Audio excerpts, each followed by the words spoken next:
Halo semuanya, Assalamualaikum warahmatullahi wabarakatuh. Perkenalkan, nama saya Nadira Duyuna Amanda. Saya mahasiswi Vkom Universitas Islam Bandung, jurusan Public Relation 2017. Nah, di sini saya bakal bawain banyak banget informasi tentang efektivitas komunikasi dalam konteks komunikasi keluarga. Pola komunikasi seperti apakah yang sebenarnya keluarga kalian milikin, dan juga pola komunikasi bagaimanakah yang sebenarnya patut untuk dicoba gitu, dan dampak positif dan negatif dari pandemi seperti ini terhadap komunikasi keluarga. Menteri Kesehatan Terawan Agus Putranto sudah mengedarkan surat edaran yang menjelaskan tentang protokol isolasi diri secara mandiri untuk penanganan COVID-19. Dalam kehidupan berkeluarga ini pun dapat dirasakan saat kita sebelumnya berkegiatan di luar rumah, tidak memiliki waktu, dan juga kebersamaan dalam keluarga itu berkurang, dan juga apapun kegiatan yang dilakukan bersama itu tidak ada. Itu sebelumnya ya. Sekarang berbeda nih, karena himbauan dari pemerintah tentang PSBB atau pembatasan sosial berskala besar yang mengharuskan kita untuk berdiam diri di rumah itu sangat mengganggu dan juga sangat berbeda dari kebiasaan yang sebelumnya. Mengisolasi diri itu bagaikan kayak kurungan sih kalau menurut saya mah, tapi ada beberapa dampak positif dan negatifnya terhadap komunikasi keluarga. Bapak ibu yang sebelumnya bekerja di luar rumah setiap hari dan juga anak-anaknya bersekolah di sekolah setiap hari itu hampir tidak memiliki waktu untuk bersama-sama, dan hampir tidak memiliki waktu untuk berbincang secara serius ataupun hanya sekedar menyapa, karena kesibukan itu sangat mempengaruhi beberapa komunikasi yang dilakukan. Sebelum ada pandemik ini, rata-rata keluarga tidak memiliki waktu cukup untuk berinteraksi di rumah, dan juga tidak adanya kegiatan yang dilakukan secara bersama-sama. Maka hal itu menyebabkan hilangnya keintiman dalam berkeluarga karena kurangnya komunikasi itu.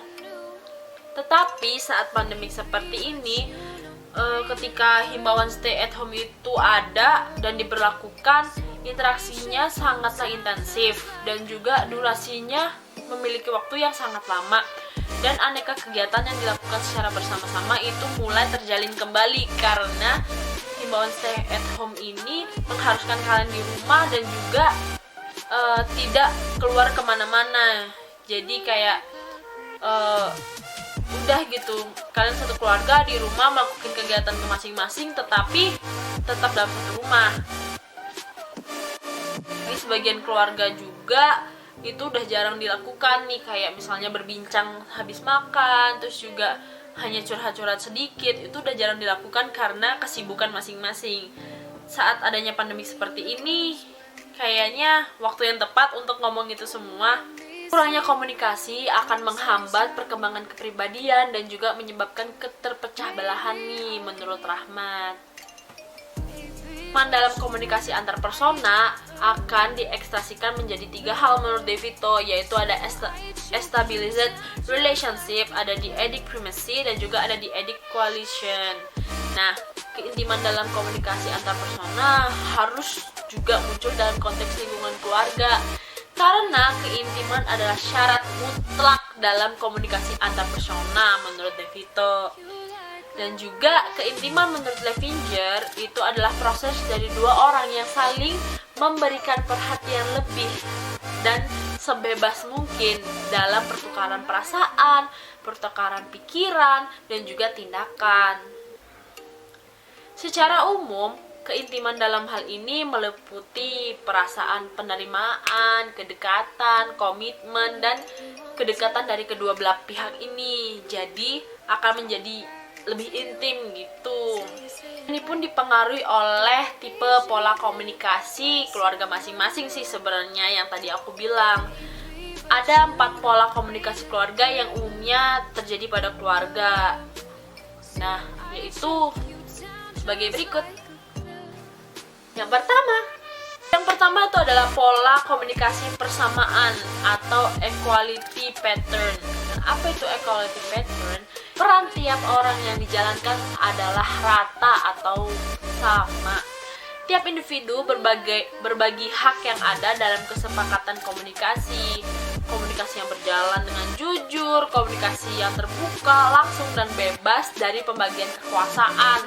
Jadi kalian benar-benar bebas mengekspresikan apapun pesan yang ingin kalian sampaikan, dan juga apapun yang ingin kalian bicarakan sebenarnya dalam pola komunikasi persamaan ini.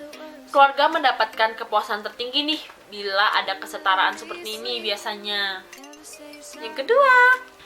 Yang kedua ada pola komunikasi seimbang terpisah. Bagaimana sih itu kesetaraan hubungan tetap terjaga sebenarnya, tapi pola ini tiap orang memiliki daerah tertentu atau daerah kekuasaannya sendiri. Biasanya tiap orang ini dilihat sebagai ahli yang berbeda dari berbagai bidang juga. Sebagai contohnya kayak ayah atau suami yang dapat dipercaya sebagai kayak ahli dalam bidang bisnis, politik, ataupun lainnya. Dan juga istri yang dapat dipercaya sebagai urusan keperawatan anak misalnya, ataupun memasak, ataupun bagian-bagian rumah.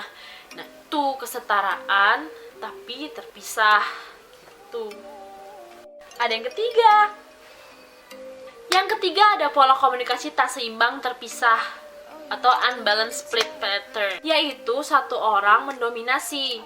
Nah, seperti apa sih? Satu orang ini dianggap sebagai ahli dan lebih dari lainnya. Satu orang inilah yang memegang kontrol. Seseorang ini yang biasanya memiliki kecerdasan intelektual tinggi nih, yang lebih bijaksana, yang lebih berpengalaman tinggi. Sepertinya kayak ayah, kalau misalnya dia single parent seperti ibu gitu, kayak yang dituakan juga bisa menjadi si mendominasi ini. Dan ada yang keempat.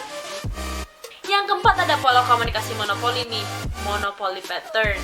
Nah, satu orang dipandang sebagai pemegang kekuasaan, dan juga satu orang ini bersifat memberi pemerintah daripada mengkomunikasikan sesuatu. Dan juga dia memiliki hak penuh untuk pengambilan keputusan, sehingga jarangnya atau tidak pernah bertanya atau meminta pendapat dari orang lain. Dia hanya mengambil keputusannya sendiri sebagai pemonopoli dari sebuah komunikasi ini.